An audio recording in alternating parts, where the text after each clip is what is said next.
O mga ka-crayfish, no, since isang buwan na nga tong anak ni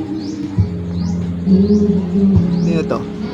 Ni Joyce, no? Ayan, no, tingnan yung ano ni Joyce. Nag-drop siya ng 318. So 20 na ngayon, 23, no?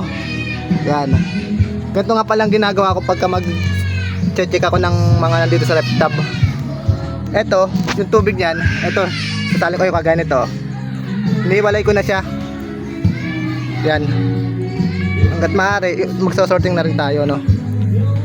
Pero mahalaga to, yung gantong pag-drain ng ano natin, no, ng rep tab natin. Para kung may masama man na mga maliliit, kasi maliliit pa to eh, yung karamihan wala pang 1 inches.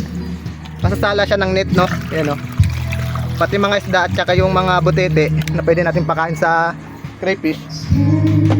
Maano siya, masasala ng gusto, hindi masasayang. Pati ng bundok. O sige, sana may natutunan ulit kayo mga ka-crayfish.